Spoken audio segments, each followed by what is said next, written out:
dami kong utang. Palawan nyo na, kunin nyo pa lahat ng gamit. Nagmakawa ang isang vendor sa enforcer sa sinagawang clearing operation. Sa tingin niyo, sino ang tama dito lang yan sa kwentong kalsada? Trabaho. Alam mo, sinabi ko sa'yo, walang problema magtinda. Ang problema sa inyo, Sir, parang awin pinagsabihan nyo na kayo, Sir, parang awin nyo naman, pamasko nyo na lang po sa amin, sir. hindi nyo ko madadaan sa ganun. Hindi, ano po, sir. Kahit din lang, sir. Itatanong ko sa'yo, nung araw na kinir kita, nung gabi bumalik kayo, andyan kayo? Oo, hindi. Nagtitinda kayo.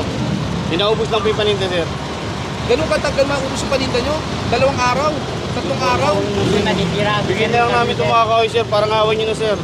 Sir, Nung araw na kinir ko kayo, nung hapon, nandyan na kayo ulit. Nung gabi, nandyan kayo. Kinabukasan, andyan na naman kayo ng umaga. Kahapon, andyan na naman kayo. Nung weekend, andyan kayo lahat. sir, parang awin nyo, sir. Salamat po, sir. Salamat, sir, ha? Merry Christmas po. Hindi, kukunin ko yan. Mga sir, mga sir. Parang awin nyo, sir. Kunin na lang po namin, sir. Inayo na lang namin, sir. Parang awin nyo naman, sir. Sir, ang dami na nakukuha sa akin, sir. Parang awin nyo na, sir.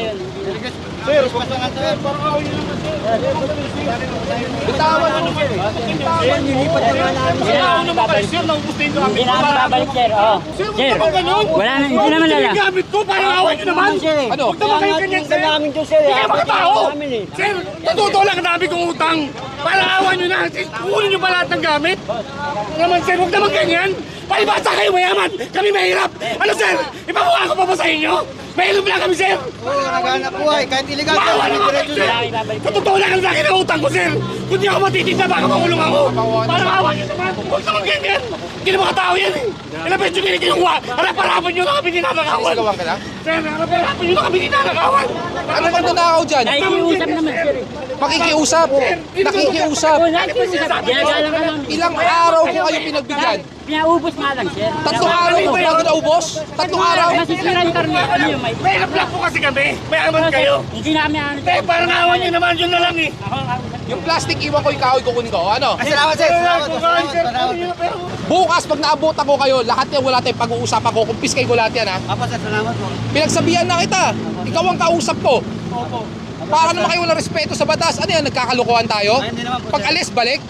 Hindi po. Yan ang ginagawa mo. Sir, salamat po, Sa sir. araw-araw ako dumadaan, nakikita ko kayo. Lahat ng truck nakaparada dyan. Sino niloloko nyo? Wala naman, kahit wala nagtitinda dyan, sir. Anong wala? Nakaparking dyan. Araw-araw, simula nung inoperate ko kayo, andyan kayo. Pinagsabihan ko kayo, humanap kayo ng pwestong tama. Anong ginawa nyo? Naghanap po, sir. Bumalik nung hapon. Kinabukasan, andyan. Weekend, andyan. Kahapon, andyan. Kagabi, andyan. Gusto nyo bang picturean ko yung araw-araw? Gusto nyo padala ko yung retrato? Hindi na po, sir. Ah, sir, maraming salamat po, sir. Trabaho niya, sir. Trabaho niya, yun. Sir, At kaya